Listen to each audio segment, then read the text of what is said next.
long before polished marble foyers and brass nameplates engraved with generations of surnames, there existed something quieter and more instinctive. Human beings gathered in circles long before they gathered in cities. They drew close, not only for warmth, but for recognition. Within every settlement, there was an inner fire and an outer darkness. And those allowed to sit nearest the flames understood that proximity itself carried meaning. In the earliest river civilizations of Mesopotamia, access was a form of power. The temples that rose above mud-brick dwellings were not merely places of worship. They were administrative centers, storehouses, and repositories of knowledge. Only certain individuals passed beyond the first courtyard, and fewer still entered the inner chambers where records were kept and decisions shaped the fate of harvests and trade. In ancient Egypt, priesthoods formed one of the earliest enduring examples of controlled membership. The great temples along the Nile were layered spaces, designed deliberately to narrow as one advanced inward. Massive pylons gave way to columns, columns to shadowed halls, and halls to sanctuaries where only the initiated could tread. The architecture itself communicated a lesson. Privilege moved inward. Membership in these sacred circles was marked not by printed cards, but by linen garments, shaved heads, ritual purity, and a disciplined command of sacred language. Kala knowledge of hieroglyphs was restricted, and to read was to possess a key that others did not. The temple complex functioned as both spiritual sanctuary and closed institution. It was not only devotion that secured entry, but lineage, training, and trust. Further east, in the cities of the Indus Valley and the courts of early Chinese dynasties, similar patterns emerged. Advisors, scholars, and ritual specialists formed inner assemblies around rulers. Their conversations were not public. Access was filtered by loyalty and competence, and the act of being invited signaled that one had crossed an invisible threshold. Ancient Greece offered another variation of selective gathering. The symposium, often romanticized as a convivial feast of wine and philosophy, was carefully curated. Invitations were extended to men of particular standing, intellect, or political relevance. Cushions were arranged around low tables. Oil lamps flickered against painted walls. And the exchange of ideas unfolded in an atmosphere that combined pleasure with influence. Philosophical schools, such as those founded by Plato and Aristotle, were also selective communities. While not hidden in the manner of temples, they operated with clear boundaries. Students entered through mentorship and reputation. Ideas were debated within enclosed gardens in the act of belonging to a school-shaped identity. To say one was part of the academy was to carry an affiliation that opened certain doors and closed others. In Rome, the pattern evolved into collegia, associations formed around trades, religions, or social status. Some were professional guilds, others were dining clubs for patricians who preferred the company of their equals. Banquets became stages upon which alliances were forged. Seating arrangements reflected hierarchy, and invitations functioned as instruments of political calibration. The Roman domus itself mirrored this logic of access. Visitors entered through the atrium, but only trusted guests were led deeper into the private quarters. The architecture reinforced social structure. Even leisure was organized by degrees of proximity, and the language of hospitality concealed an underlying framework of selection. Beyond civic associations, mystery cults flourished across the Mediterranean world. The Eleusinian mysteries, dedicated to Demeter and Persephone, required initiation. Participants swore oaths of secrecy regarding the rites they witnessed. The promise of esoteric knowledge drew thousands, yet the experience was structured by ritual purification and staged progression. What occurred within the sacred precincts remained unspoken beyond them. The power of these mystery traditions did not lie solely in doctrine, but in controlled revelation. To be initiated was to cross from the ordinary into the concealed. The ceremony marked the initiate as someone who had seen what others had not. This distinction carried psychological weight, weaving belonging with reverence. Across cultures, early exclusivity often revolved around sacredness. However, beneath the spiritual veneer lay social mechanisms that would echo through centuries. Restricted access created cohesion within and curiosity without. It elevated those inside while intensifying the desire of those excluded. Markers of membership were tangible and intangible. They included garments, tokens, shared vocabulary, and gestures understood only by insiders. Language itself became a filter. Specialized terminology signaled affiliation and allowed conversations to unfold with layered meaning. Outsiders heard words, but insiders heard nuance. Power moved along these private channels. Decisions affecting trade routes, harvest storage, and military alliances were shaped not in open squares, but in enclosed rooms. The exclusivity of the space reinforced the authority of its occupants. Privacy cultivated gravity. As settlements expanded into cities, and cities into empires, the instinct to form inner circles did not diminish. It matured. The practical need for security evolved into the symbolic value of prestige. What began as protection against external threat transformed into protection of status. The architecture of separation grew more refined. Gates, guards, antechambers, and coded entry practices became part of urban design. Even in markets and public forums, there were raised platforms and restricted balconies. Spatial hierarchy mirrored social hierarchy, and physical thresholds corresponded to social ones. Within these early institutions, invitation was both honor and responsibility. To be invited meant that one was recognized as capable of maintaining discretion. Secrecy was not only about concealment, but about mutual trust. The act of keeping shared knowledge bound members together more tightly than public declarations ever could. In tribal societies across continents, councils of elders functioned as proto-clubs, gathered around fires beneath open skies. They deliberated while younger members listened at a distance. The elder circle was sacred, not because of ornamentation, but because of collective acknowledgement. Age, wisdom, and experience formed the criteria for entry. Mesoamerican civilizations, priestly and noble lineages, maintained restricted rituals within stepped pyramids and palace compounds. Access to astronomical knowledge and calendrical systems was limited. The elite's ability to predict celestial events reinforced their mystique. Knowledge of the heavens became another currency of exclusivity. Across these varied cultures, exclusivity operated as a stabilizing force. It preserved continuity and maintained order, yet it also created stratification, subtly separating communities into inner and outer spheres. The psychological resonance of this division would endure long after the rituals themselves faded. As centuries passed and empires rose and fell, the impulse to gather privately persisted. In the early medieval period, monastic communities emerged as disciplined enclaves. Monks withdrew from public life, forming cloistered societies governed by rule and vow. Their abbeys were self-contained worlds, and entry required commitment to shared doctrine and rhythm. While monasteries were not clubs in the modern sense, they demonstrated the enduring appeal of structured belonging. Within thick stone walls, individuals found identity through collective ritual. Separation from broader society intensified internal cohesion. Silence, prayer, and communal labor became the markers of inclusion.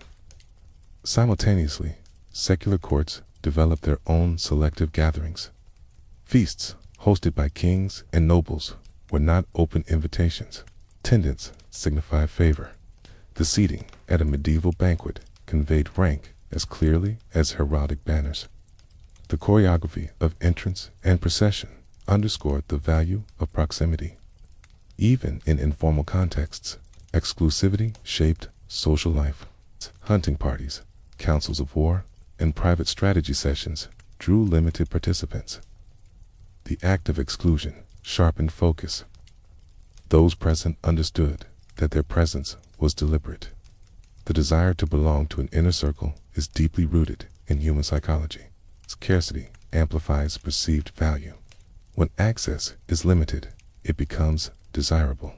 Early societies may not have articulated this principle explicitly, yet they practiced it instinctively. Symbols reinforced identity, rings, amulets, seals, and insignia communicated membership without words. Shared meals cemented bonds. Ritual repetition created rhythm, and rhythm cultivated familiarity. Over time, familiarity matured into tradition. What began as necessity gradually intertwined with aspiration. Individuals sought not only survival within their communities, but elevation within their social strata. Admission to a priesthood, a philosophical school, or a noble circle offered recognition beyond material gain. It offered narrative. To belong was to have a story that distinguished one from the multitude. By the late ancient world, exclusivity had become embedded in governance. Imperial advisors operated within restricted councils. Diplomatic negotiations unfolded in chambers shielded from public scrutiny. The performance of authority depended partly on the maintenance of controlled environments. When Rome declined and Europe fragmented, the seeds of guilds and structured associations began to take root. Craftsmen recognized that collective organization could protect standards and regulate competition. The transition from sacred exclusivity to professional exclusivity marked an evolution in purpose, yet the mechanisms remained familiar. The earliest forms of elite gathering were rarely labeled as clubs. They did not require dues or embossed stationery. Yet, they established the template: invitation, initiation, coded identity, architectural separation, and the quiet understanding that those inside shared something others did not.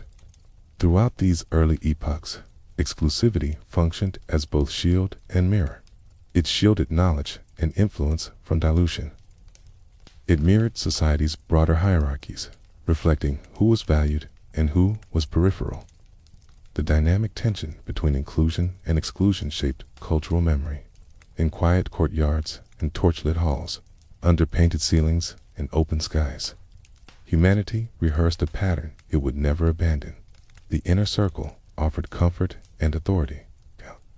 The outer circle offered curiosity and ambition. Between them lay a threshold, sometimes visible as a gate, sometimes invisible as a reputation. As the medieval world prepared to crystallize into guilds and formal brotherhoods, the ancient instincts endured. The sacred chamber gave way to the guild hall. The philosopher's garden evolved into the merchant's counting room. Yet, the principle remained unchanged. Access was power, and power preferred discretion. The story of elite private clubs would one day be written in oak-paneled rooms and printed on embossed invitations. But its roots were older than parchment, older than empire.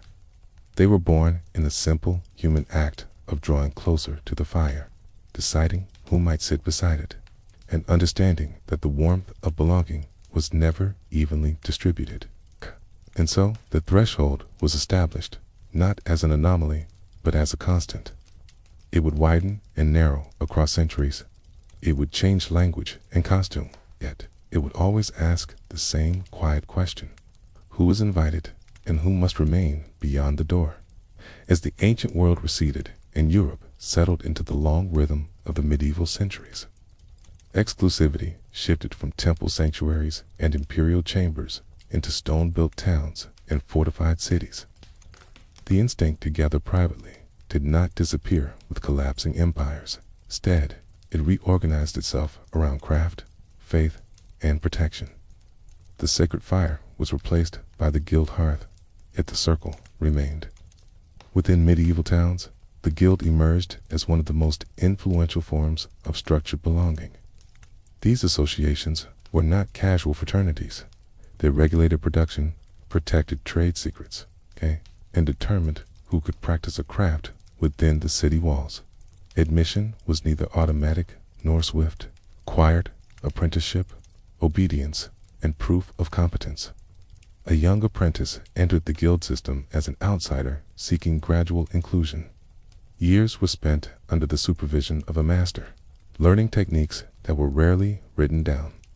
Knowledge was transmitted through repetition and correction, often within workshops that functioned as semi-private spaces. The apprentice slept under the same roof as the master, absorbing not only skill but conduct. After sufficient years, the apprentice might become a journeyman, permitted to travel and practice independently, yet still lacking full authority. Only upon producing a masterwork, a tangible demonstration of excellence, could he petition for elevation. The masterwork was more than an object. It was an offering at the threshold, proof that one was worthy of entry into the innermost circle. Guild halls rose prominently in city centers, adorned with crests and symbols that communicated collective identity. Within these halls, members met to discuss pricing, quality standards, and mutual defense. The doors were not open to all. Discussions were reserved for those whose livelihoods and reputations were bound to the association. Reinforce solidarity. Members pledged loyalty not only to their craft, but to one another. Breaking guild secrets could result in expulsion, which in turn meant economic isolation. In an era when urban survival depended on recognized affiliation, exclusion carried severe consequences. The guild functioned simultaneously as protector and gatekeeper. Each guild developed insignia, banners, and ceremonial garments. These visual markers declared belonging during public processions and festivals. Yet the true power of the guild lay in private deliberation. Decisions about apprenticeship numbers, production quotas, and disciplinary actions were taken behind closed doors. Medieval society was stratified by birth, yet guild membership offered a pathway to status within one's class. A master craftsman commanded respect not solely because of wealth, but because of recognition by peers.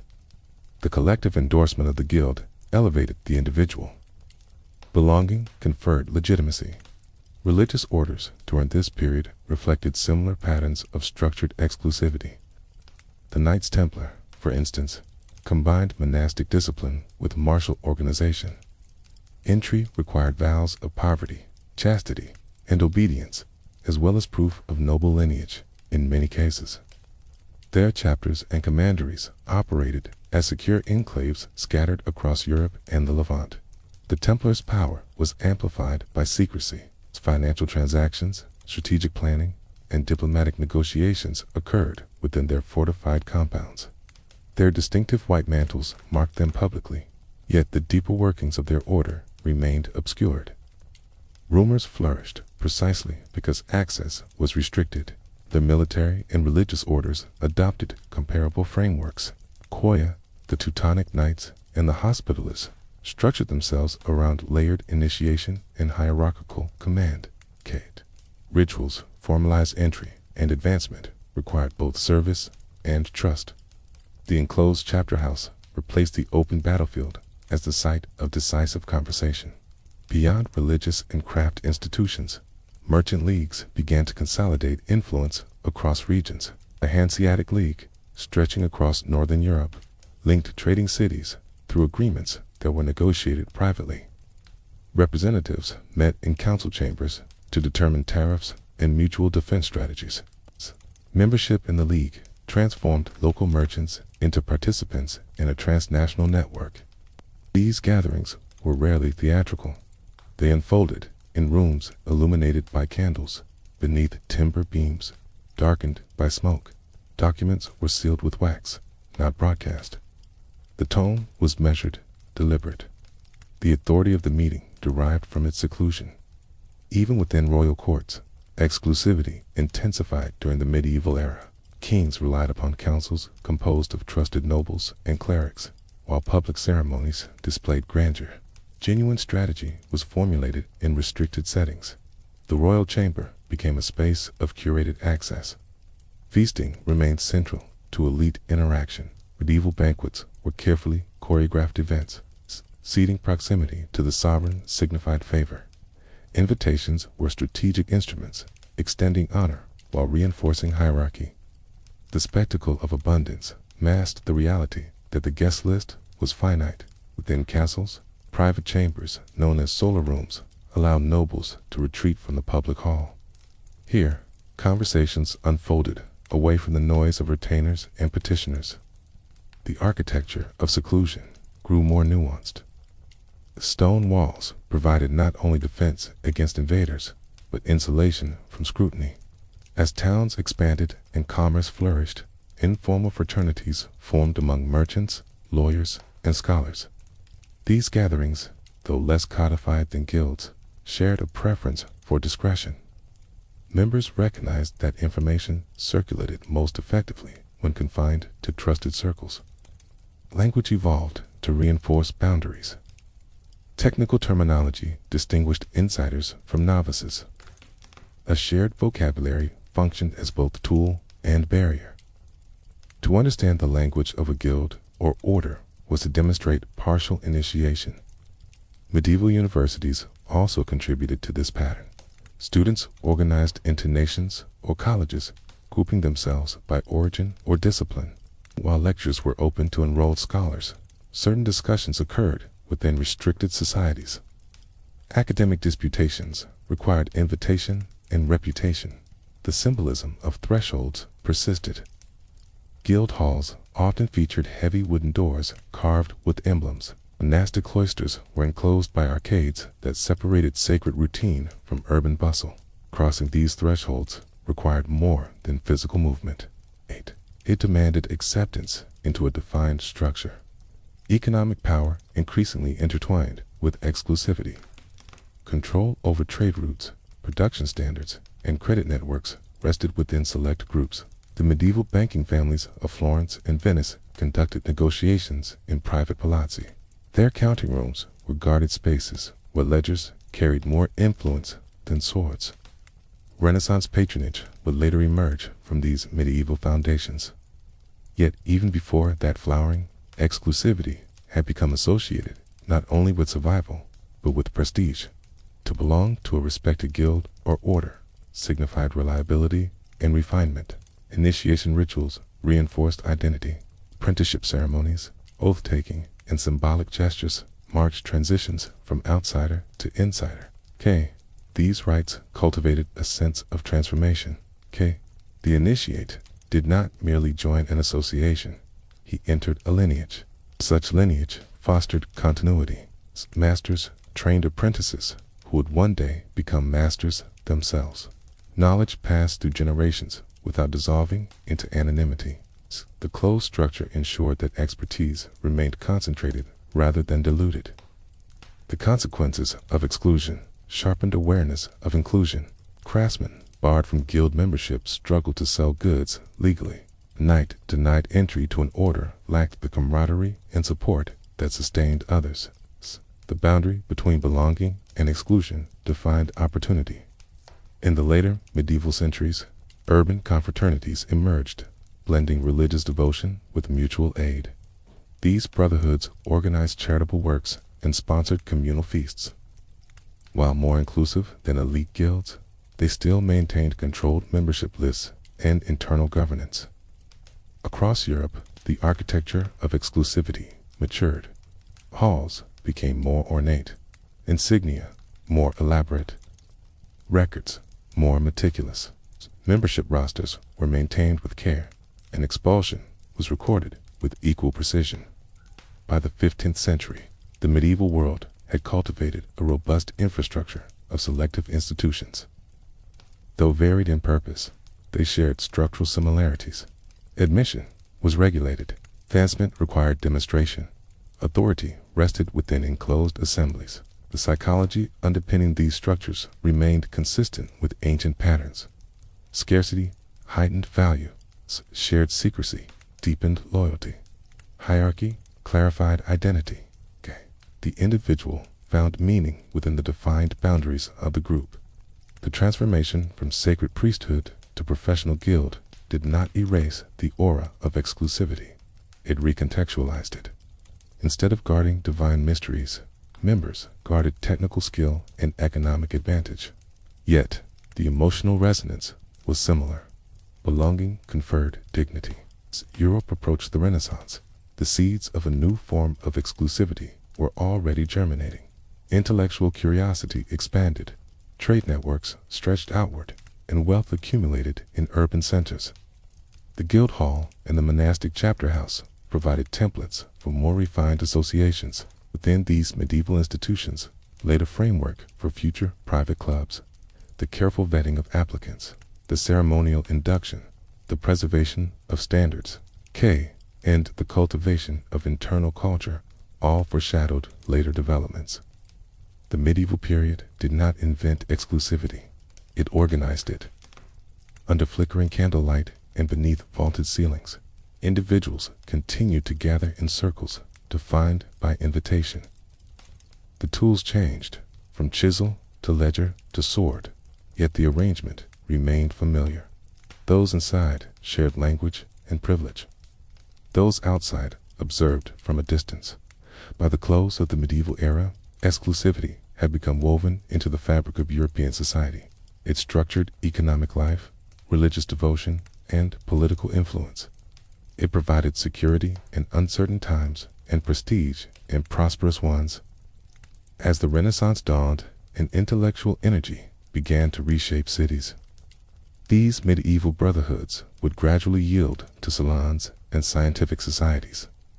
The stone guild hall would be joined by the velvet-draped drawing room, yet the essential question would persist unchanged. Who was invited to enter, and who must remain at the door? As the medieval world softened into the Renaissance, Europe began to glow with a different kind of light. Stone fortifications still stood, and guild halls still governed trades. Yet, within palaces and private homes, another form of gathering quietly unfolded. The emphasis shifted from protection and regulation toward conversation and cultivation. Exclusivity did not disappear, it became refined. In the city-states of Italy, courts transformed into laboratories of art and intellect. Wealthy families such as the Medici invited poets, philosophers, and painters into their orbit. These assemblies were not public spectacles, were curated circles in which ideas circulated with deliberate selectivity. Florence, Venice, and Rome each nurtured intimate gatherings in chambers adorned with frescoes and tapestries. Candles illuminated manuscripts laid open upon carved tables. Invitations were extended based on talent, lineage, or strategic alignment. To receive one was to be recognized as worthy of proximity to patronage. These Renaissance circles valued discourse as a form of currency. Conversation replaced combat as the arena of influence. A well-phrased argument or a graceful poem could secure a position within the inner ring. Yet, even here, entry was filtered. Not every thinker gained access to noble salons. Women played a subtle, yet significant role in shaping these environments. In Italy, and later in France, aristocratic women hosted gatherings that came to be known as salons. Within their drawing rooms, writers and statesmen exchanged ideas beneath painted ceilings and heavy draperies. The hostess determined the guest list with careful discernment. The French salon reached particular prominence in the 17th century. Cajun homes became intellectual sanctuaries where conversation unfolded with ritualized elegance. Etiquette governed tone and timing. Participants were expected to contribute insight rather than noise. The salon was both stage and sanctuary. Unlike medieval guilds, these circles revolved around refinement rather than regulation. The currency was wit, knowledge, and cultural sophistication. Still, exclusivity remained essential. A crowded room diluted influence. A carefully balanced guest list preserved it. The architecture of these gatherings reflected their purpose. Instead of fortified stone halls, salons occupied intimate chambers lined with mirrors and soft fabrics. The physical closeness encouraged attentive listening. The arrangement of chairs signaled equality within the circle, yet the invitation itself maintained hierarchy. Beyond salons, intellectual societies began to formalize their existence. In England, The Royal Society was founded in the mid-17th century. Its members gathered to observe experiments and debate discoveries. Admission required nomination and approval. Scientific inquiry became a shared pursuit conducted within structured privacy. Meetings of such societies were often recorded in journals, yet the deliberations themselves retained an air of selectivity. Membership signified credibility. To append one's name to the Royal Society's roster was to enter a lineage of recognized thinkers. Coffeehouses in London offered another variation of controlled gathering. Though more accessible than aristocratic salons, certain coffeehouses developed reputations as hubs for merchants, writers, or politicians. Regular patrons formed semi-private communities within public walls. Information flowed swiftly among those who belonged. The Enlightenment amplified this culture of selective assembly. Philosophers such as Voltaire and Diderot circulated within networks that spanned cities and courts. Letters connected thinkers across borders, but in-person meetings retained heightened importance. The ability to gather discreetly allowed controversial ideas to mature before facing public scrutiny. Masonic lodges also flourished during this period, blending ritual with fraternity. Members met in designated halls where symbols and ceremonies reinforced cohesion. Kayri required sponsorship and approval. The language of brotherhood masked a carefully structured hierarchy. The appeal of these lodges lay partly in their mystery. While not entirely hidden, their rituals were not openly shared. The knowledge that something occurred beyond the visible threshold generated curiosity. For members, the experience fostered solidarity and identity. Scientific academies appeared across Europe, from Berlin to St. Petersburg. These institutions codified research and debate within membership structures. Election to an academy elevated status. The boundaries between intellectual merit and social prestige intertwined. Within these Renaissance and Enlightenment circles, the tone of exclusivity softened but did not fade. The emphasis shifted from guarding craft secrets to cultivating intellectual capital, yet access remained selective. Reputation served as the gate. Political influence increasingly flowed through private gatherings. Diplomatic strategies were often shaped in drawing rooms before appearing in official decrees. A salon conversation could redirect a policy. The private sphere functioned as an incubator for public transformation. The symbolism of invitation matured during this era. Handwritten notes carried personal significance. To be summoned to a gathering implied recognition not merely of wealth, but of intellect and refinement. The invitation became a subtle instrument of social alignment. Colonial expansion extended European influence overseas. Exclusive gatherings accompanied imperial administration. Colonial governors convened councils and residences, modeled after European estates. Decisions about distant territories were often shaped within closed assemblies, far removed from those affected. The Enlightenment celebrated reason and public discourse, yet much of its momentum originated within intimate circles. Ideas were tested among trusted participants before entering pamphlets and newspapers. The private chamber functioned as crucible. Musical and artistic patronage also operated through selective salons. Composers premiered works before small audiences composed of patrons and connoisseurs. The controlled environment allowed critique and refinement. Inclusion signaled cultural capital. The shift from medieval guild to Renaissance salon reflected a broader transformation in European society. Commerce had generated wealth beyond hereditary nobility.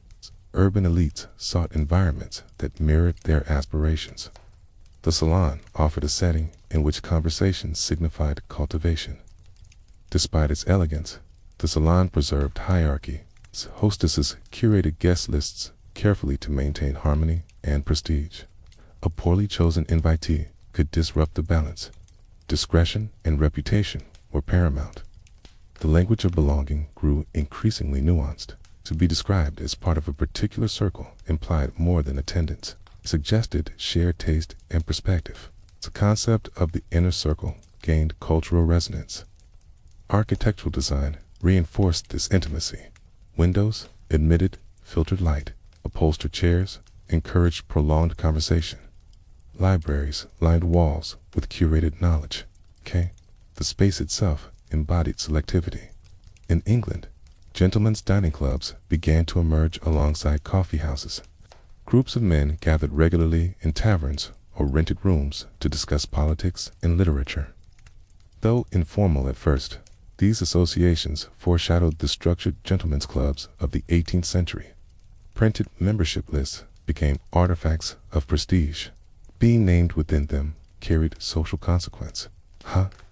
The roster itself functioned as a statement of alignment and trust. By the late Enlightenment, exclusivity had become less overtly defensive and more aspirational. Individuals sought inclusion not solely for protection, but for intellectual stimulation and social elevation. The closed door now guarded conversation as much as commodity. Revolutionary movements demonstrated the double-edged nature of private assembly. Secret committees plotted uprisings within confined rooms. The ability to convene discreetly enabled coordination. Yet, once in power, revolutionaries often recreated similar exclusive structures within new institutions. Across continents, the model spread. In colonial America, societies such as the American Philosophical Society gathered scholars and statesmen. Admission required nomination and validation. The young republic inherited Europe's culture of selective assembly. Throughout these transformations, the psychological foundation remained steady. Humans continued to seek recognition within defined groups. Exclusivity provided affirmation. It framed identity against a broader social landscape. The Renaissance and Enlightenment periods refined the aesthetics of private gathering. Velvet replaced stone. Candles illuminated parchment instead of swords. Yet, the threshold endured. As the 18th century matured, these salons and societies would gradually solidify into more permanent institutions. Purpose-built clubhouses would replace borrowed chambers. Membership would formalize further, incorporating ballots and blackballs. It's the evolution from sacred priesthood to guild brotherhood to intellectual salon traced a continuous line. Each era adapted exclusivity to its dominant currency, whether spiritual authority, technical mastery, or intellectual capital. Within softly lit drawing rooms and echoing academies, humanity rehearsed a new expression of an ancient impulse. The desire to gather selectively, to cultivate shared language and purpose, persisted beneath shifting decor. And as Europe approached the dawn of the modern age, the stage was set for a more structured embodiment of private assembly. The gentleman's club would soon rise, combining medieval discipline with Renaissance refinement. The door would remain closed, but its frame would be carved more elegantly. The invitation would be written more formally. The circle would become institutional. Yet, at its heart, the question remained as steady as the flicker of candlelight on polished wood. Who is permitted within, and who must wait beyond? By the early 18th century, a culture of selective gathering that had matured through salons and societies began to take on a more architectural permanence. In London especially, exclusivity stepped out of private drawing rooms and into buildings designed expressly for it. The gentleman's club was born not as a novelty, but as a natural progression of centuries of curated assembly. St. James's Street became one of the central arteries of this transformation. Here, amid townhouses and discreet facades, clubs established residences that appeared modest from the outside, yet concealed richly appointed interiors. Heavy doors opened into vestibules that signaled entry into a different social climate. Inside, conversation unfolded beneath portraits of monarchs and statesmen. White's, often cited as one of the earliest and most influential gentlemen's clubs, began as a chocolate house. Over time, it evolved into an institution synonymous with aristocratic exclusivity. Membership was not assumed. Prospective members required nomination and approval through formal balloting. A single black ball could bar entry. The ritual of the ballot introduced a new codification of acceptance.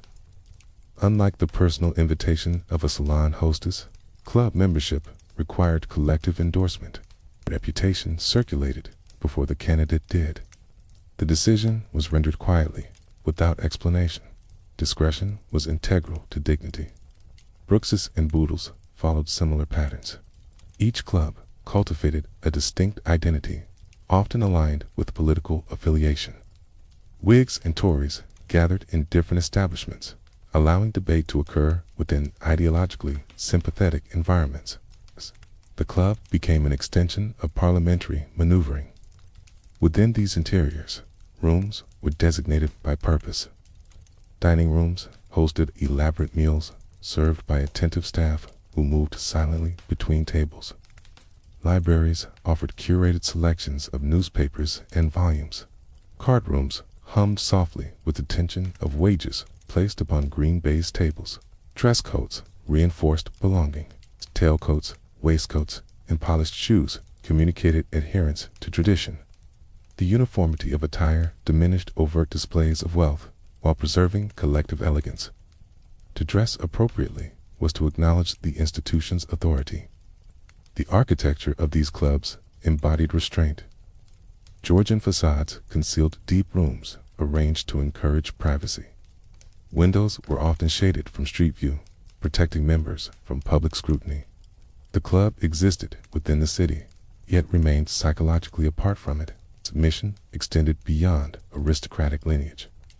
As Britain's empire expanded and commerce flourished, wealthy industrialists and colonial administrators sought entry into these establishments. Yet, money alone did not guarantee acceptance. Social compatibility mattered. The process of nomination often required a proposer and seconder, both existing members willing to stake their reputations. Dependence reinforced cohesion. Membership was a web of mutual accountability. Within these clubs, influence accumulated subtly. Conversations over brandy could alter the course of legislation. Alliances formed at dining tables translated into parliamentary votes. The club operated as a parallel chamber, informal yet potent. Silence functioned as currency. Matters discussed within club walls were not broadcast beyond them. The assurance of confidentiality fostered candor. Members spoke more freely, precisely because the environment was controlled. Across the Channel, similar institutions emerged in Paris and Vienna. Aristocratic circles formalized their gatherings within designated salons that increasingly resembled clubs. Although the French Revolution disrupted many traditional hierarchies, the impulse toward exclusive assembly persisted. In Vienna, coffeehouses and private societies intertwined. Intellectual and political discourse flourished in semi-private spaces where regular patrons formed identifiable circles. Even in cities marked by public vibrancy, private networks retained authority. Back in London, clubs diversified. Some emphasized politics, others literature or travel. The Travelers Club, founded in the 19th century, catered to those who had journeyed abroad. Admission criteria reflected experience rather than ancestry alone. The British Empire's vast reach meant that colonial officers returning from India or Africa often gravitated toward these clubs. They sought environments where shared experiences were understood without elaborate explanation. The club became a refuge from both the public gaze and domestic unfamiliarity. Smoking rooms acquired particular significance. In an era when domestic etiquette often restricted tobacco use, the club provided sanctioned space for indulgence. Thick leather chairs and dark wood paneling absorbed the scent of cigars and conversation alike. The Gentlemen's Club also functioned as an extension of home for many members. For bachelors especially, it offered dining, reading, and companionship without the responsibilities of household management. The club steward oversaw daily operations, ensuring continuity. The rise of printed directories and club registers added bureaucratic solidity. Names were inscribed in ledgers, solidifying belonging. Expulsion, though rare, was recorded formally and carried social consequences beyond the club's walls. Women were almost universally excluded from these institutions during their early development. The gentleman's club embodied a particular conception of masculinity intertwined with authority. Decisions affecting families and nations were often shaped within these male-dominated spaces. The exclusion of women reinforced the perception of the club as an enclave of power. It mirrored broader societal limitations, embedding gender hierarchy within architectural form. Yet, even as women hosted influential salons, they remained barred from many formal clubs. The 19th century witnessed further expansion. Industrial wealth produced new elites who sought validation through membership. Country clubs began to emerge on the outskirts of cities, blending leisure with exclusivity. Golf courses and manicured lawns replaced card tables as arenas of interaction. The country club represented a subtle shift, whereas urban clubs emphasized political and intellectual exchange. Country clubs foregrounded recreation, yet the mechanisms of membership remained similar. Nomination, vetting, and balloting preserved selectivity. Dress codes adapted to sport while maintaining decorum. White trousers and tailored jackets signaled adherence to etiquette. The clubhouse itself became a symbol of privilege, perched beside greens and fairways, accessible only to members and their guests. In the United States, similar patterns unfolded. The Union Club of New York, founded in the mid-19th century, drew inspiration from British precedents. Wealthy families and prominent figures gathered within ornate interiors that echoed European design. The Gilded Age intensified the interplay between wealth and exclusivity. Industrial magnates constructed private clubs that rivaled European counterparts in opulence. Yet, the criteria for acceptance still extended beyond financial capacity. Social pedigree and reputation retained weight. Membership lists became social barometers. To belong signified arrival within elite circles. Invitations to club dinners functioned as endorsements, extending networks and reinforcing alliances. The architecture of these American clubs embraced grandeur. Marble staircases, crystal chandeliers, and expansive libraries conveyed permanence. The building itself communicated that membership was not fleeting. As telegraph lines and railroads connected continents, the club served as a stable anchor. Members traveling abroad often found reciprocal arrangements with foreign clubs. A shared ethos of discretion bridged oceans. The Gentlemen's Club crystallized centuries of evolving exclusivity into a recognizable institution. It codified practices that had once been fluid. Ballots replaced informal judgment. Membership dues formalized commitment. Yet beneath these procedural refinements, the psychological foundation remained ancient. The desire to gather among peers, to share space without external intrusion, endured. The club offered both sanctuary and stage. By the late 19th century, the image of the private club had entered popular imagination. Writers depicted scenes of quiet intrigue unfolding within paneled rooms. The aura of exclusivity generated fascination among those excluded. Criticism also grew. Performers questioned the concentration of power within closed circles. Yet even critics often sought admission, acknowledging the influence these spaces wielded. The Gentlemen's Club became both emblem and engine of elite society. It symbolized refinement and discretion while facilitating negotiation and alliance. Its endurance testified to the adaptability of exclusivity. As the 20th century approached, the model would expand beyond politics and aristocracy into finance, academia, and entertainment. New forms of private gathering would arise, yet the Georgian and Victorian clubhouses remained archetypal. Within their walls, centuries of inherited practice converged. The Sacred Chamber, the Guildhall, the Renaissance Salon had all contributed threads to this tapestry. The club was their descendant, polished and institutionalized.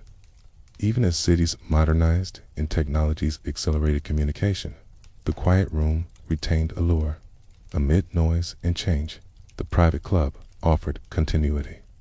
And as embers glowed within fireplaces and conversations lingered beneath high ceilings, the enduring question remained gently suspended in the air.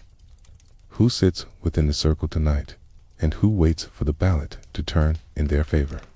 As the 19th century gave way to the Gilded Age, exclusivity acquired a new intensity shaped by unprecedented wealth.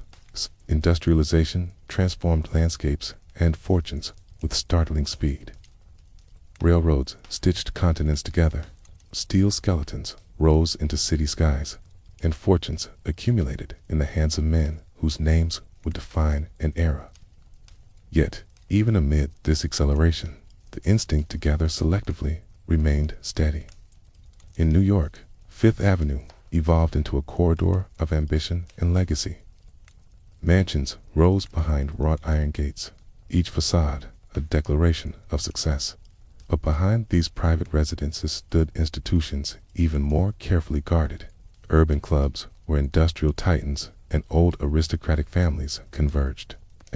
The Union Club, established earlier in the century, set a precedent for American exclusivity modeled upon British traditions. Its rooms were lined with dark wood and heavy draperies, its halls echoing with restrained conversation. Admission required nomination, endorsement, and collective approval. Wealth opened doors, but lineage and reputation determined how wide they would open. The Knickerbocker tradition, representing New York's established families, cultivated a particular pride in ancestry. Descendants of early Dutch settlers viewed themselves as custodians of social continuity. Their gatherings were not simply about comfort, They were about preservation of identity in a rapidly changing society. Into this established hierarchy stepped the industrial magnates, railroad barons, oil magnates, financiers. Men such as John D. Rockefeller and Cornelius Vanderbilt commanded economic power that rivaled monarchs. Yet their acceptance into traditional circles was not automatic. Old money and new money regarded one another with measured scrutiny. The Metropolitan Club, founded in the late 19th century, symbolized this evolving dynamic.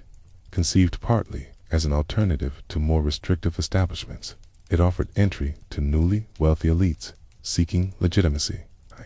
Its marble interiors and sweeping staircases embodied ambition wrapped in elegance. Within these rooms, business and leisure intertwined seamlessly. Deals were not always formalized at desks. They were initiated over dinner, refined during a card game, and affirmed through shared understanding. The club provided an environment where trust could be cultivated gradually. Servants moved discreetly through corridors, maintaining the illusion of effortless comfort. Privacy was carefully engineered. Entryways were guarded by porters who recognized members by sight. Guest privileges were extended sparingly, reinforcing the value of invitation. Outside the city, a parallel phenomenon unfolded. Country clubs emerged as sanctuaries from urban intensity. Expansive lawns and manicured greens provided a setting where competition shifted from industry to sport. Golf, in particular, became a language of exclusivity. The golf course functioned as both recreational field and networking arena. Walking side by side along fairways allowed conversations to unfold without the rigidity of boardrooms. A shared round signaled compatibility. Membership lists ensured that these encounters remained curated. The clubhouse itself was designed for continuity. Verandas overlooked rolling landscapes, and dining rooms accommodated celebratory banquets. The architecture emphasized openness to nature while preserving social boundaries. The grounds were accessible only to members and their invited guests. In cities such as Boston, Philadelphia, and Chicago, similar institutions appeared. Each reflected local culture while adhering to shared principles. Nomination processes, balloting, and waiting lists maintained scarcity. To belong was to enter a lineage. The Gilded Age intensified the symbolic value of membership. In a society increasingly defined by wealth disparity, the club signaled not only financial success but social endorsement. Tate distinguished those who merely possessed capital from those accepted into elite narrative. The tension between old and new elites generated subtle hierarchies within clubs themselves. Seating arrangements at formal dinners could communicate nuanced status. Invitations to private rooms signaled deeper trust. Influence circulated in layers. Architecture became more elaborate. Beaux-Arts design infused clubhouses with grandeur. Grand staircases, domed ceilings, and imported materials conveyed permanence. The buildings were monuments to collective aspiration. Philanthropy also intersected with club culture. Members often collaborated on charitable initiatives discussed within private settings. Decisions about funding universities, museums, and hospitals emerged from conversations in leather-bound libraries. The exclusionary practices of these institutions mirrored broader societal inequities. Women remained barred from many elite clubs. Ethnic and religious minorities encountered barriers rooted in prejudice as much as tradition. The threshold could be as political as it was social. Despite such limitations, alternative clubs began to form among those excluded. Jewish social clubs and professional associations offered parallel networks in cities where mainstream institutions denied access. These new circles adopted similar structures while reflecting different communities. The interplay between exclusivity and adaptation became increasingly complex. As immigration reshaped American cities, established elites sought to preserve homogeneity. Yet, economic dynamism introduced new contenders for entry. In London, Paris, and Berlin, industrial wealth similarly altered club culture. Continental Europe witnessed the rise of financial institutions, whose leaders congregated in private salons and dining societies. Banking dynasties relied upon intimate gatherings to coordinate cross-border ventures. The transatlantic connection strengthened. American industrialists visited London clubs, forging alliances that spanned oceans. Reciprocal arrangements allowed members to access affiliated institutions abroad. A global network of exclusivity quietly crystallized. Within these environments, etiquette functioned as a stabilizing force. Its protocol governed introductions, dress, and conduct. Members adhered to shared norms that reinforced collective identity. Deviations were noted, sometimes gently corrected. The press occasionally glimpsed these worlds through rumor and fiction. Novels depicted scenes of whispered intrigue unfolding within private rooms. Yet, actual proceedings remained largely shielded from public view. The country club movement expanded into suburban enclaves as cities grew crowded. Rail lines made weekend retreats accessible. Families attended social events while preserving the club's curated atmosphere. Summer dances and holiday gatherings reinforced continuity. The concept of legacy deepened. Membership often passed through generations. Sons followed fathers into established clubs, perpetuating familial presence. The institution became an heirloom. Economic cycles influenced club stability. Financial panics tested resilience, yet many clubs endured through collective support. Members recognized that preserving the institution safeguarded their shared identity. By the early 20th century, exclusivity had intertwined thoroughly with leisure. Keen clubs, riding clubs, and private dining societies multiplied, specialized in a particular form of recreation while maintaining structured admission. The ritual of initiation grew more formal in some institutions. Ceremonial dinners welcomed new members. Speeches acknowledged lineage and contribution. The transition from candidate to member was marked with subtle gravity. Technological advancements, such as telephones and electric lighting, altered daily life, yet club interiors often preserved traditional ambience. Gas lamps were replaced quietly, but decor remained steeped in heritage. Continuity offered reassurance amid change. The Gilded Age and its aftermath demonstrated that wealth alone could not dissolve the ancient logic of exclusivity. Instead, prosperity intensified its significance. When opportunity expanded widely, selective belonging became more coveted. As the 20th century progressed, global conflict would disrupt many established hierarchies, yet even wars could not erase the instinct to gather privately. Officers convened in mess halls, reminiscent of clubs. Post-war reconstruction saw renewed emphasis on selective institutions. The interplay of business and leisure matured further. Board memberships overlapped with club memberships. Informal conversations preceded formal contracts. The quiet room retained influence. Throughout this era, exclusivity evolved from survival mechanism to social instrument. It functioned as validation, sanctuary, and strategy simultaneously. The Gilded Age amplified its spectacle, yet the core impulse remained unchanged. Behind marble facades and beneath chandeliers, humanity continued to rehearse an ancient pattern. The circle narrowed and widened with economic tides. Names changed on membership rosters, but the roster endured. As industrial titans faded and new industries emerged, the private club would adapt again. The 20th century would introduce new forms of secrecy and ritual, some rooted in universities and others in political networks. Yet, within the echo of polished floors and the soft murmur of conversation, the threshold persisted. The door remained solid. The list remained finite. And in the quiet after dinner, as cigar smoke drifted toward high ceilings, one question lingered gently in the lamplight. Who truly belongs within these walls, and who remains just beyond their reach? As the 20th century unfolded, exclusivity acquired an aura that was at once institutional and enigmatic. The grand clubhouses of the Gilded Age remained, yet beneath the visible architecture of marble and mahogany, another layer of selective gathering matured. Ritual, secrecy, and symbolism began to intertwine more deliberately with modern power.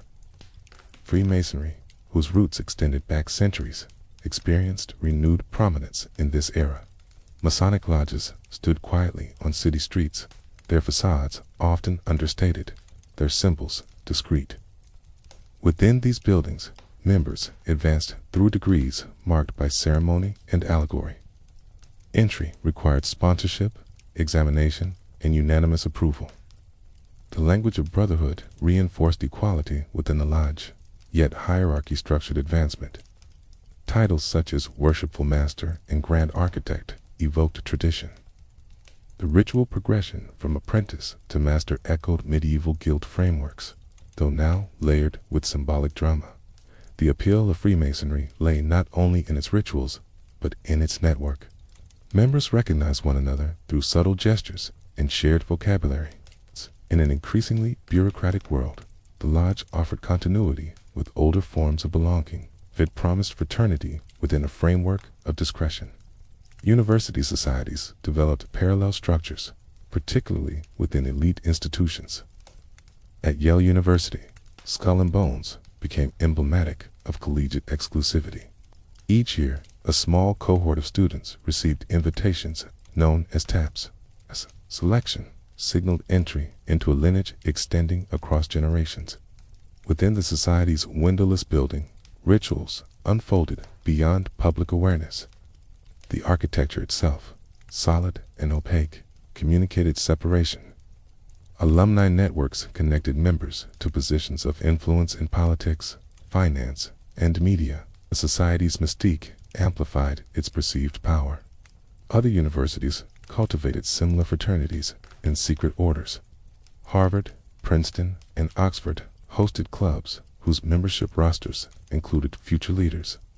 While often dismissed as youthful eccentricities, these organizations functioned as early incubators of alliance. The psychology of initiation intensified during this period. Ceremony marked transformation from outsider to insider with theatrical precision. Oaths of confidentiality bound members not merely legally, but emotionally. The shared memory of ritual forged durable cohesion. In California, the Bohemian Club exemplified a distinctive blend of art and power. Founded in San Francisco, it gathered artists and businessmen beneath redwood trees each summer at the Bohemian Grove. The annual encampment combined theatrical pageantry with informal networking. The Grove's ceremonies complete with symbolic effigies and scripted performances, generated fascination and speculation.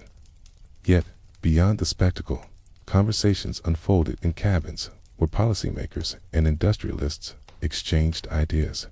The rustic setting masked sophisticated influence.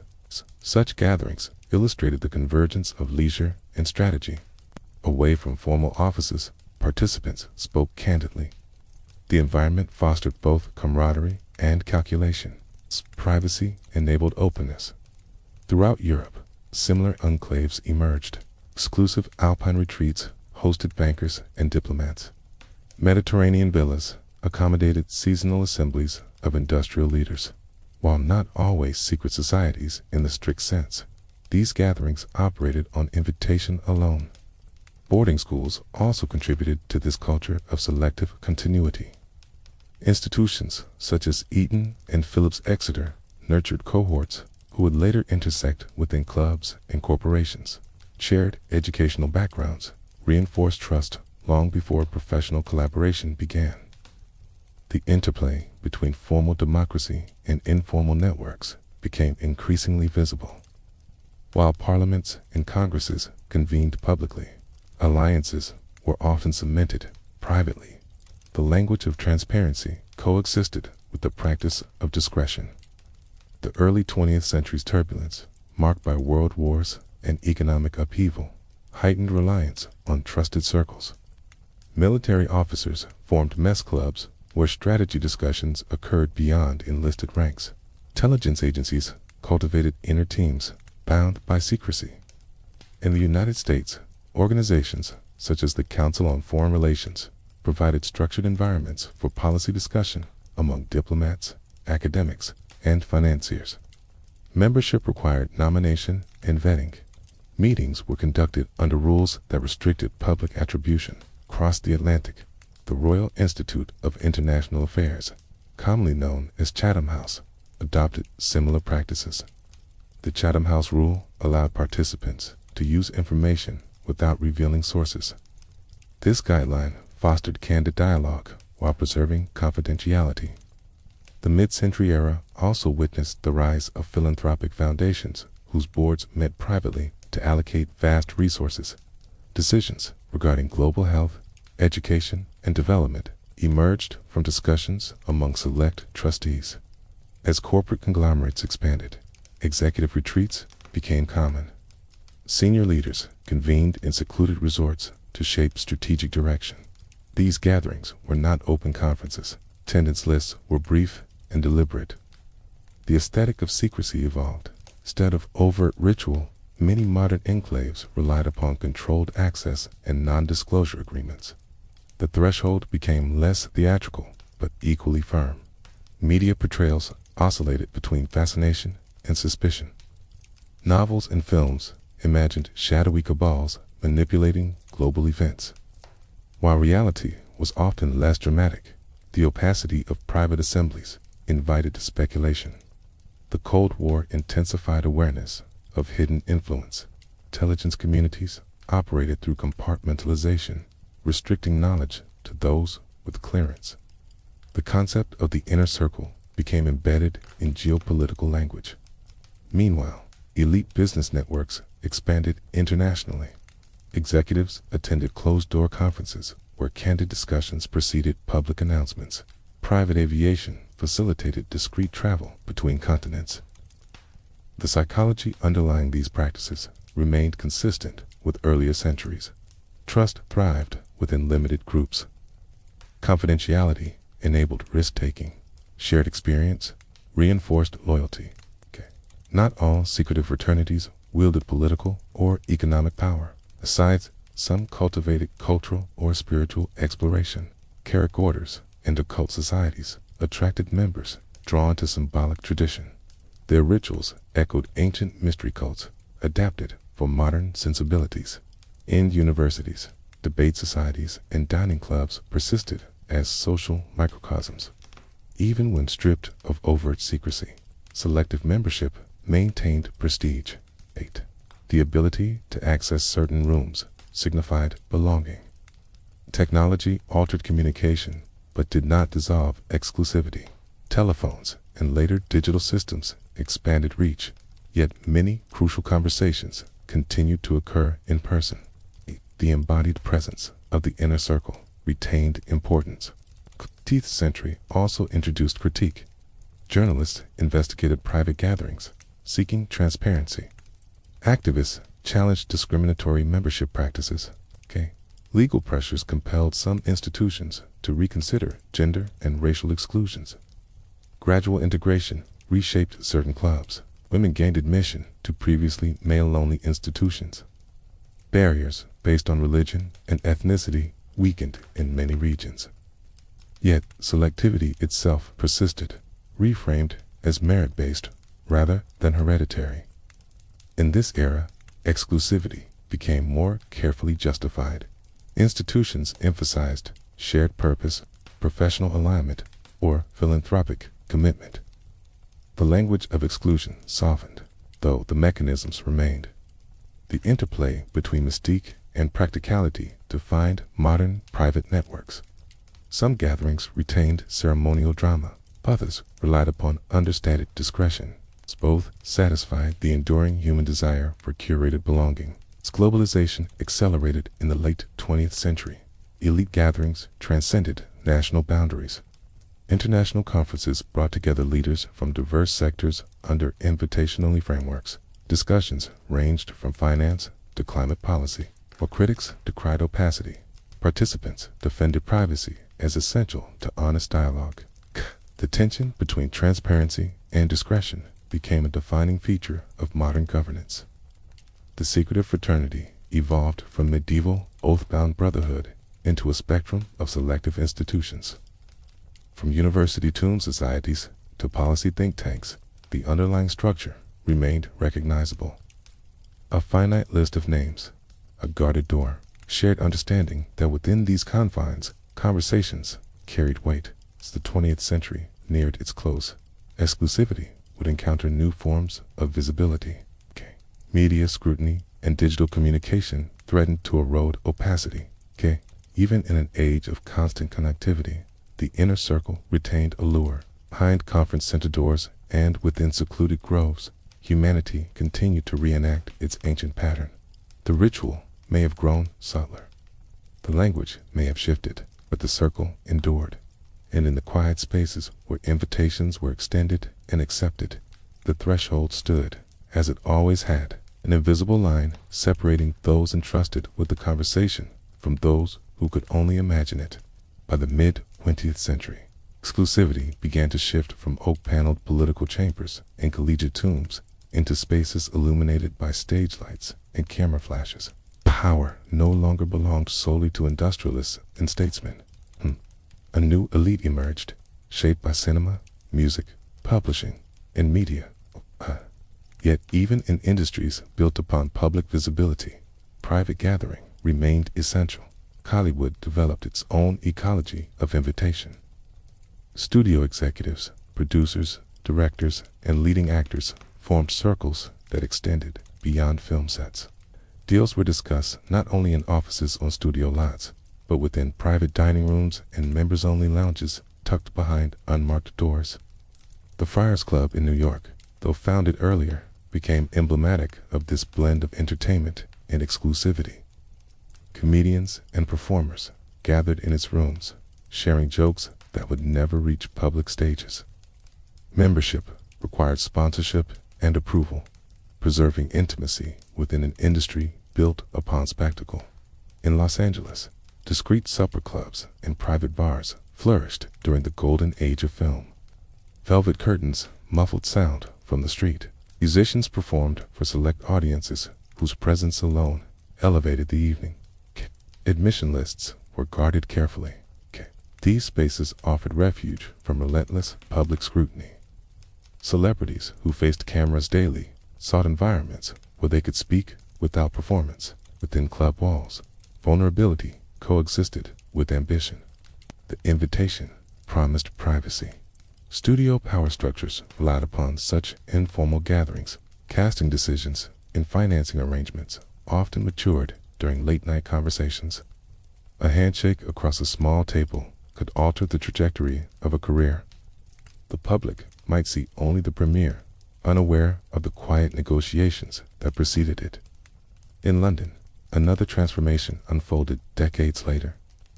Soho House began as a club for creatives, seeking a sanctuary distinct from corporate establishments. Its founders curated membership among artists, writers, designers, and media professionals. The atmosphere balanced informality with selectivity. Exposed brick and dim lighting replaced traditional mahogany, yet the threshold remained firm. Applicants completed forms detailing professional involvement. Committees reviewed names. Acceptance conveyed validation within a creative economy. The global expansion of such clubs illustrated a new phase of exclusivity. Branches opened in New York, Berlin, Mumbai, and beyond. Members traveling internationally could access familiar lounges, reinforcing a transnational community of cultural producers. The aesthetic evolved to match contemporary sensibilities. Minimalist decor and curated art collections replaced heraldic crests, yet the psychological appeal echoed older traditions. To belong signified alignment with taste and influence. Fashion industries cultivated similar enclaves during couture weeks in Paris and Milan. Invitation-only after-parties gathered designers, editors, and buyers. Attendance lists were circulated discreetly. The location might shift nightly, but the principle endured. Music scenes also generated selective spaces. Private listening sessions allowed artists to debut albums before curated audiences. The feedback within these rooms carried weight precisely because the participants were chosen. Television networks and streaming platforms developed executive clubs where creators pitched ideas in controlled settings. These gatherings blended artistry with commerce, echoing Renaissance patronage in modern form. The interplay between fame and privacy intensified as public personas required constant exposure, yet influence consolidated within closed circles. The velvet rope became a visible symbol of selective entry. Nightclubs adopted membership tiers that filtered clientele. Certain areas were reserved for recognized figures or trusted patrons. Security personnel enforced invisible hierarchies with quiet authority. Gender dynamics shifted gradually during this period. Women established their own professional networks and clubs within media industries. Organizations dedicated to female executives and creatives provided platforms for collaboration in environments historically dominated by men. Diversity initiatives challenged long-standing exclusionary practices. Some institutions re-examined admission criteria to reflect evolving cultural landscapes. Yet, selectivity persisted, redefined as alignment with mission or artistic merit rather than heritage alone. The rise of celebrity culture amplified the symbolic value of invitation. Photographs captured arrivals at private events, reinforcing mystique. Social magazines chronicled gatherings without revealing their substance. The aura of the unseen enhanced allure. Television award ceremonies culminated in after-parties accessible only to select guests. Within these venues, deals were initiated, collaborations conceived, and reputations affirmed. The club was both sanctuary and marketplace. The late 20th century introduced co-working spaces that blended professional productivity with curated membership. Some required applications, emphasizing creative portfolios or entrepreneurial achievements. Workspaces became social filters. The boundary between club and brand blurred. Membership conveyed lifestyle identity. The architecture of exclusivity expanded into rooftops, beach houses, and restored warehouses. Technology altered visibility, but did not erase selectivity. Digital invitations replaced handwritten notes, yet approval processes remained. Guest lists circulated through encrypted channels rather than embossed cards. The psychological magnetism of exclusivity deepened in an era saturated with mass media. When images were ubiquitous, privacy became rare. Clubs offered controlled environments amid constant exposure. In the fashion capitals of Europe, Private showrooms allowed select buyers early access to collections. The confidentiality of these previews preserved competitive advantage. Information, as always, functioned as currency. Art galleries adopted similar practices, hosting invitation-only openings where collectors secured pieces before public exhibitions. The intimacy of the event elevated the perceived value of the work. The entertainment industry's inner circles demonstrated that visibility and exclusivity are not opposites. They are complementary forces. Public acclaim often depends upon private negotiation. As the century turned, digital communication threatened to flatten hierarchies. Social media platforms offered unprecedented access to celebrities and executives. Yet, even within this landscape, gated communities emerged. Online forums restricted participation to vetted members. Virtual invitation codes functioned as digital thresholds. The language of exclusivity adapted to new mediums. The creative elite continued to gather physically despite technological alternatives. Shared presence fostered trust in ways that screens could not replicate. The quiet corner of a private lounge remained irreplaceable. Urban redevelopment projects incorporated members-only spaces within residential towers. Rooftop pools and private dining rooms were reserved for tenants who met financial thresholds. Architecture once again embodied separation. In cities such as Shanghai and Dubai, new luxury clubs emerged catering to entrepreneurs and influencers. Their decor fused modern minimalism with subtle opulence. Application processes emphasized professional distinction. The entertainment world's selective institutions demonstrated adaptability. While the aesthetic shifted from Victorian to industrial chic, the mechanisms of curation endured. Critics questioned whether such exclusivity reinforced inequality. Advocates argued that curated spaces nurtured collaboration and artistic freedom. The debate echoed earlier centuries' tensions between openness and privacy. As global culture interconnected, club membership increasingly transcended national identity. A filmmaker in Los Angeles could access a private lounge in London under reciprocal agreements. The network became planetary. Despite the proliferation of brands and venues, scarcity remained essential. Waiting lists cultivated anticipation. Rejections enhanced mystique. The language of invitation evolved to emphasize community and creativity. Yet beneath this vocabulary, the core remained ancient. A finite circle gathered within a bounded space, sharing conversation shielded from the broader world. In entertainment, as in politics and finance, exclusivity functioned as both filter and amplifier. It filtered participants to maintain cohesion. It amplified influence by concentrating talent and capital. As the early 21st century unfolded, the line between cultural and economic power blurred further.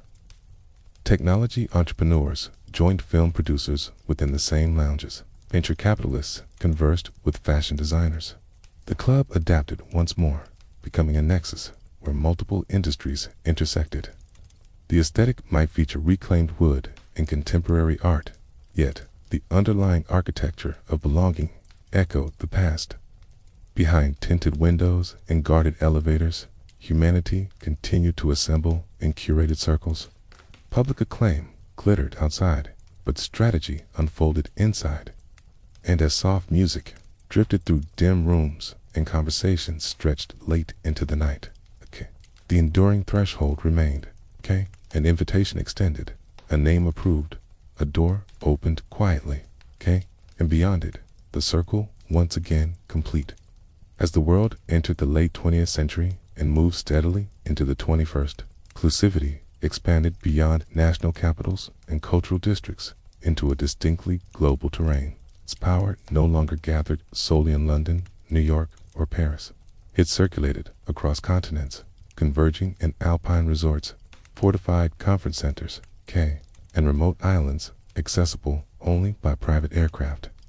The geography of elite assembly shifted upward and outward. Snow-covered mountains, Secluded lakesides, and coastal retreats became stages for conversations that shaped markets and policy. These gatherings were rarely described as clubs, yet their structure reflected the same ancient pattern. Attendance was limited. Invitations were extended selectively. The discussions unfolded beyond the reach of public microphones. Among the most discussed of such gatherings were the annual meetings often associated with Davos, where political leaders, corporate executives, and intellectual figures convened under the umbrella of international forums. The environment blended formality with discretion. Panels were publicized, yet the most candid exchanges often occurred in smaller rooms behind closed doors. The atmosphere in such places was both ceremonial and pragmatic. Security cordons controlled access to the main venues. Identification badges distinguished participants from observers. Within inner lounges, informal dialogue could shape future agreements long before official announcements. Similarly, the Bilderberg meetings, held annually in different countries, epitomized the quiet convergence of influence. Attendance lists included political leaders, financial executives, and policy thinkers. The format discouraged public attribution of remarks, encouraging frank discussion. These gatherings often drew scrutiny and speculation. Critics imagined clandestine orchestration of global events. Participants defended the necessity of privacy for open exchange. The truth often lay between mythology and practicality. The meetings were neither omnipotent nor trivial. They were selective. In parallel, banking summits convened in metropolitan boardrooms shielded from cameras. Leaders of multinational institutions discussed currency fluctuations, regulatory shifts, and strategic coordination. The conference table became a modern council chamber. Private aviation transformed the logistics of exclusivity. Executives could traverse continents overnight, arriving at secluded venues without public itinerary. Airports with separate terminals accommodated such discretion. Travel itself became part of the threshold. Island retreats emerged as symbols of ultimate separation. Tropical landscapes offered distance not only from city life, but from scrutiny. Conferences hosted in these environments combined leisure with deliberation. The relaxed setting encouraged candid dialogue. Security infrastructure evolved to support this global network. Credential verification systems, background checks, and non-disclosure agreements replaced earlier reliance upon personal familiarity alone. The inner circle now spanned continents, yet remained finite. The language of these assemblies emphasized collaboration and innovation. Participants described them as platforms for dialogue rather than secret conclaves. Still, attendance required endorsement and recognition. Still, the invitation retained symbolic weight. Technology companies introduced a new cohort into these networks. Founders of digital platforms and software giants joined established financiers and policymakers. The intersection of technology and governance intensified. Venture capital gatherings reflected similar dynamics. Investment summits restricted attendance to founders and select investors. Ideas were pitched behind closed doors, capital allocated in confidential sessions. Philanthropic initiatives also adopted invitation-only frameworks. Foundations convened private forums to coordinate large-scale interventions in health, education, and climate. Decisions affecting millions were often shaped within intimate boardrooms. The role of think tanks expanded. Policy institutes hosted roundtables attended by experts and decision-makers. While reports were later published publicly, the initial exchange of views often occurred in private. Corporate boards exemplified structured exclusivity. Directors met regularly to review strategy and oversight. These sessions were not accessible to shareholders at large. Confidentiality preserved candor and fiduciary duty. As globalization accelerated, elite gatherings diversified geographically. In Asia, financial hubs such as Singapore and Hong Kong hosted exclusive forums where investors and ministers exchanged perspectives. Middle Eastern cities built luxury conference centers designed for discreet, high-level summits. The aesthetics of these spaces balanced minimalism with opulence. Glass facades and polished stone conveyed modernity. Interior rooms were soundproofed and secure. The architecture projected transparency while enabling privacy. The psychology of invitation evolved subtly, whereas earlier centuries associated exclusivity with aristocratic lineage. Modern forms emphasized expertise and influence. Selection criteria shifted toward perceived impact rather than ancestry. Yet, scarcity remained central. Attendance lists were brief relative to global populations. The perception of inclusion conferred prestige. Criticism intensified in the digital age. Social media amplified awareness of closed gatherings. Activists organized protests outside conference venues, demanding transparency. Participants responded with statements emphasizing openness to dialogue. The tension between accountability and discretion became a defining feature of modern exclusivity. Leaders navigated the need for candid discussion alongside public expectation of visibility. At times, informal side meetings overshadowed official agendas. A brief conversation between two executives in a quiet corner could redirect strategic trajectories. The value of proximity endured. Cultural diplomacy also utilized private gatherings. Art fairs and film festivals hosted VIP lounges where patrons and creators negotiated partnerships. The interplay between culture and capital intensified. Even academic conferences adopted tiered access structures. Keynote receptions were invitationally reserved for sponsors and distinguished guests. Scholarly exchange intertwined with curated networking. The emergence of wealth in technology and finance created new billionaires who sought environments reflecting their identity. Luxury retreats tailored programs around longevity, space exploration, and artificial intelligence. Attendance required both financial capacity and invitation. Wellness and leadership summits blended personal development with strategic networking. Remote mountain lodges and desert resorts hosted programs promising transformation alongside connection. Participation lists remained selective. The digital realm introduced gated online communities for executives and investors. Platforms required verification and endorsement before granting access to discussion forums. Virtual exclusivity mirrored physical thresholds. Despite evolving forms, the ancient elements persisted. A bounded group, a shared understanding of confidentiality, a space separated from broader society. The symbolism of badges and wristbands at global forums echoed earlier insignia and crests. Identification communicated belonging instantly. Economic and geopolitical shifts influenced the composition of these circles. Emerging markets introduced new voices. Diversity increased gradually, though unevenly. Some critics argued that concentration of influence within selective gatherings undermined democratic processes. Others contended that such forms facilitated cooperation across national boundaries. Within alpine conference halls and coastal villas, conversations unfolded with measured intensity.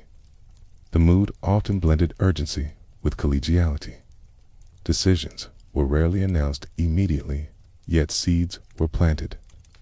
The modern global club was less visibly ceremonial than its predecessors.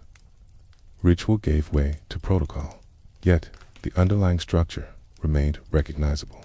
Night fell over mountain towns, hosting annual summits. Private dinners convened in reserved rooms. Wine was poured.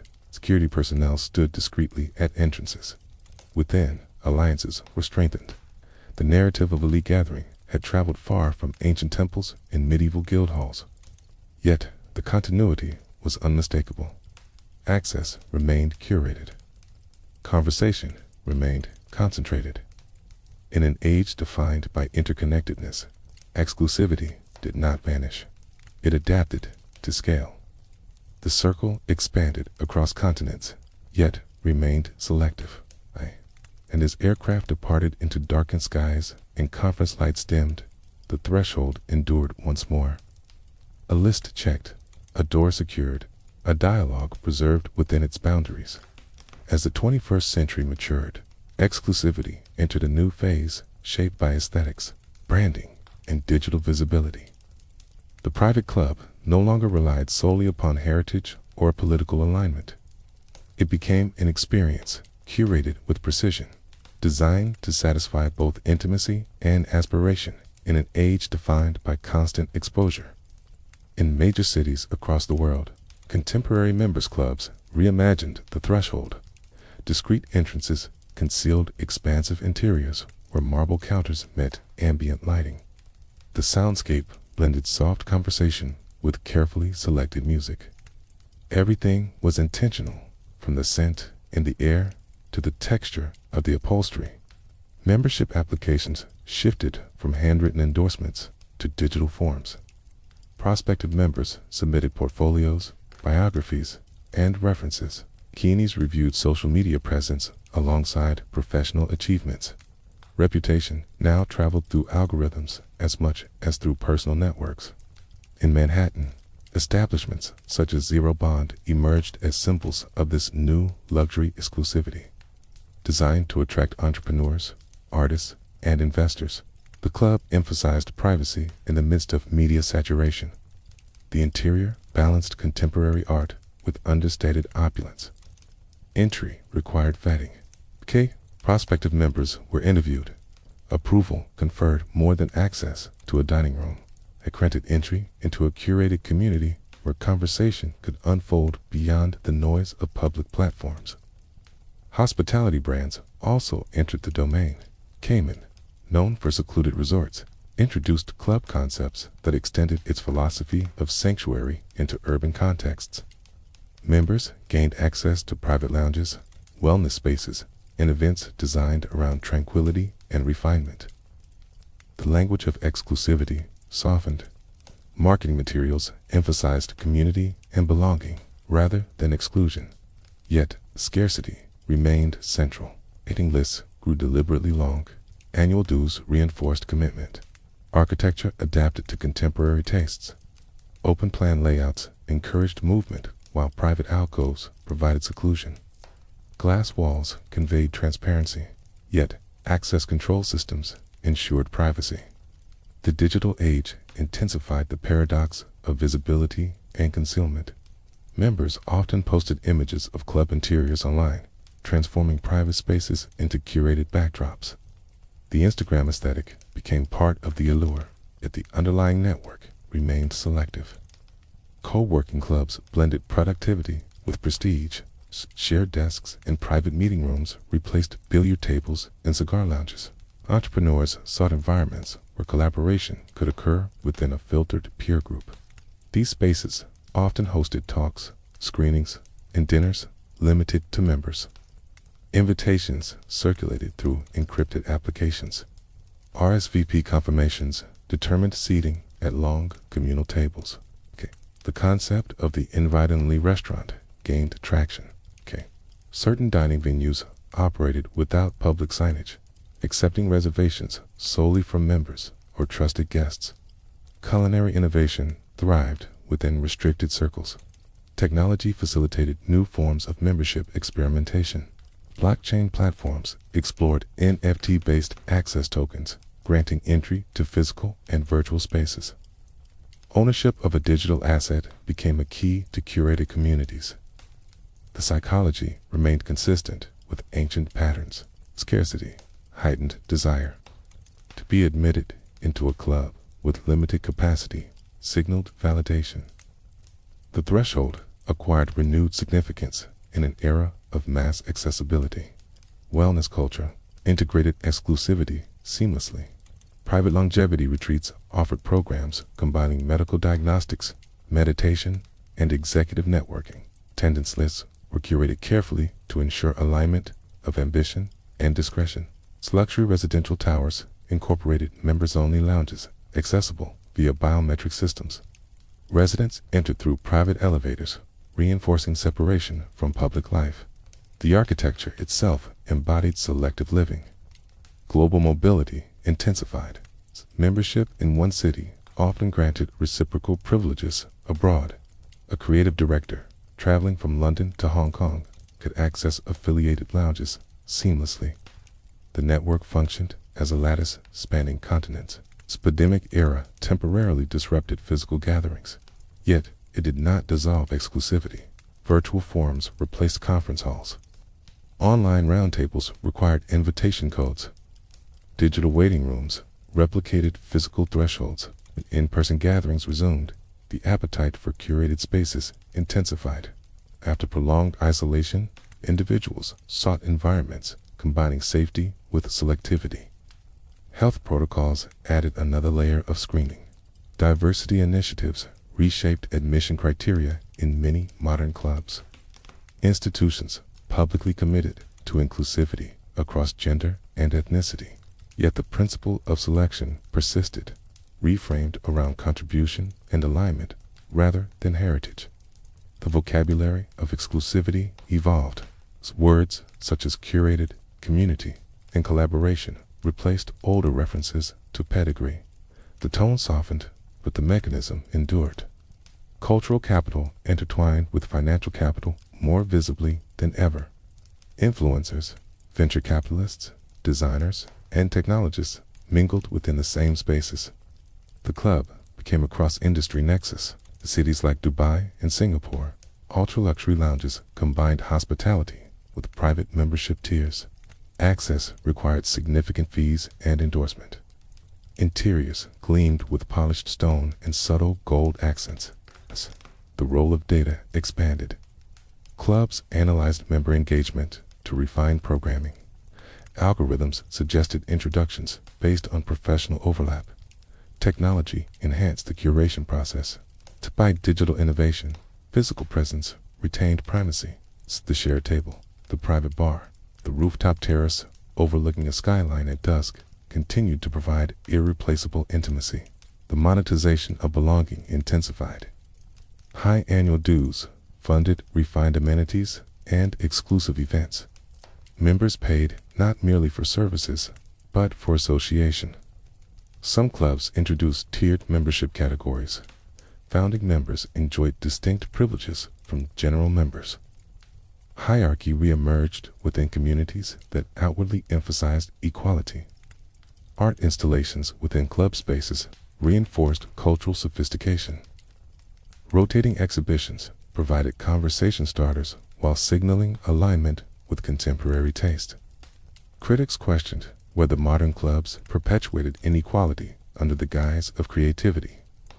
Advocates argued that curated communities fostered innovation by concentrating talent. The intersection of digital and physical thresholds created hybrid exclusivity. Access cards paired with mobile applications. Facial recognition systems streamlined entry while maintaining security. Symbolism of invitation adapted to contemporary communication. A notification on a smartphone replaced an embossed envelope.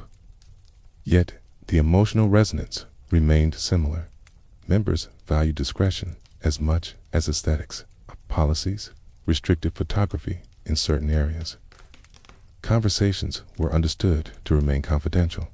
As climate consciousness grew, some elite retreats emphasized sustainability alongside luxury. Co-friendly materials and carbon-neutral operations became part of branding. The narrative of exclusivity shifted from static heritage to dynamic lifestyle. Clubs positioned themselves as platforms for growth and collaboration rather than mere refuges. In emerging creative capitals, such as Lagos and Sao Paulo, new members-only spaces reflected local culture while adopting global standards of curation. The circle widened geographically, yet retained structural consistency. Application, review, approval, access granted selectively. The digital age did not dissolve the ancient instinct to gather privately. Instead, it refined the aesthetics and mechanisms through which exclusivity manifested. As twilight settled over city rooftops and members gathered for curated dinners, the threshold continued to define experience. The door might be glass rather than oak. The invitation might arrive by encrypted message rather than courier. Yet the sensation remained. A finite list, a guarded entrance, a conversation unfolding within its boundary. and beyond that boundary, a world still watching with curiosity. As the present moment stretches forward into an uncertain future, the architecture of exclusivity becomes less about walls and more about perception. The heavy oak doors of earlier centuries still exist, yet many thresholds now reside in algorithms, invitation codes, and invisible networks of reputation. The elite private club has not vanished, it has diffused into subtler forms. At its core, exclusivity has always relied upon scarcity. When access is limited, value increases.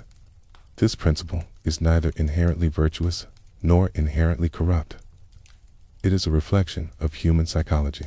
Its finite circle offers clarity in a world of overwhelming scale. Belonging to a selective group shapes identity. It affirms competence, taste, or trustworthiness. The invitation does not merely grant entry to a room, it confers narrative. One becomes a participant in a shared story. Throughout history, exclusivity has adapted to the currency of each era.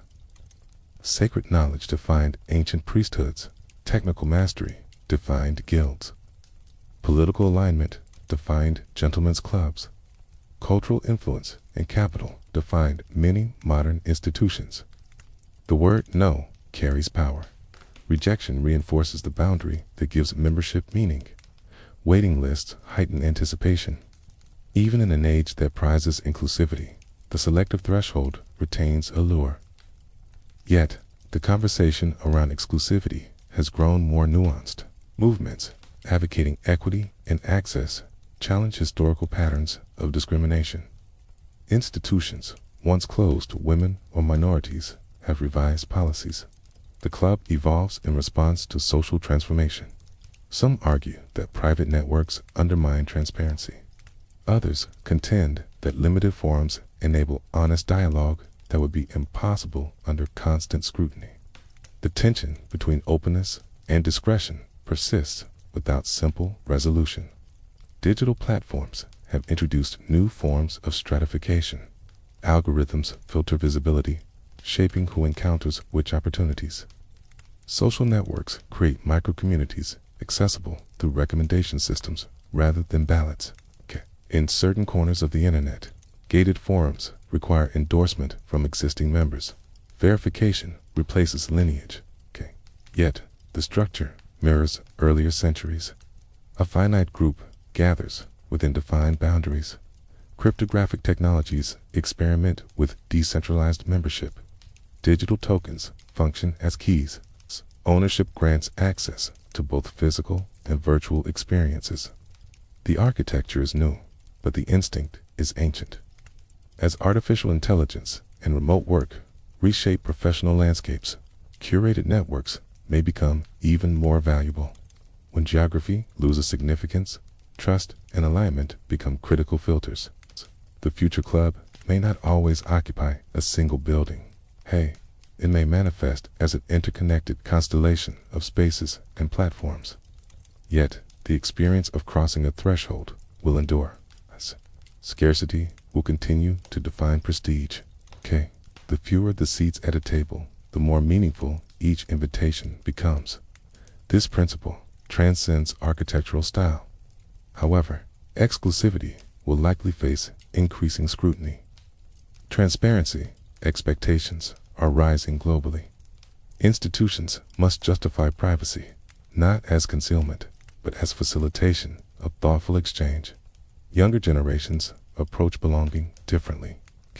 They seek authenticity and purpose alongside status. Modern clubs respond by emphasizing mission and shared values rather than mere luxury. Environmental consciousness may reshape elite retreats. Sustainability could become a criterion for participation. Selectivity may revolve around commitment to collective responsibility. Global interconnectedness introduces both diversity and fragmentation. Circles that once consisted of homogeneous members now include varied cultural perspectives. The threshold adapts to reflect broader inclusion while preserving curated cohesion. The psychology of invitation remains powerful because it speaks to recognition. To be chosen affirms that one's presence is valued. This validation resonates deeply within social beings. Throughout centuries, the threshold has functioned as a mirror. It reflects prevailing hierarchies and aspirations. When aristocracy dominated, lineage determined entry. When industry rose, wealth influenced selection. When creativity surged, cultural capital shaped membership. The club, in whatever form it takes, serves as concentrated society. It distills broader dynamics into smaller arenas. Observing who gathers privately reveals much about who influences publicly. The future may witness hybrid forms, blending physical and digital experience. Members might attend virtual summits before converging physically at annual retreats. Identity verification may rely on biometric systems, yet, despite technological sophistication, the human need for embodied presence will endure. Shared meals and unstructured conversation create bonds unattainable through screens alone. Exclusivity can foster innovation by concentrating talent and resources. It can also entrench inequality if boundaries harden unjustly. The moral dimension of the threshold will continue to be debated. Perhaps the most enduring aspect of elite private clubs is not opulence or secrecy, but rhythm. Regular gatherings create continuity. They provide stable environments within fluctuating eras. The circle offers orientation amid global complexity. A curated group provides focus. Conversation becomes deeper when the participants share baseline trust. In contemplating the arc from ancient temples to digital enclaves, one perceives continuity rather than rupture. The materials changed from stone to marble to glass to code. The instinct remained. As you imagine future thresholds, consider how they might balance discretion with responsibility. How might curated spaces cultivate insight without excluding unjustly? The elite private club is not a singular entity, It is a pattern woven into human organization. IKEAs, wherever influence seeks concentration. Doors may grow lighter. Invitations may travel invisibly. Yet the question persists, echoing softly across centuries. Who is invited to enter, and who waits beyond the threshold, watching the light beneath the door?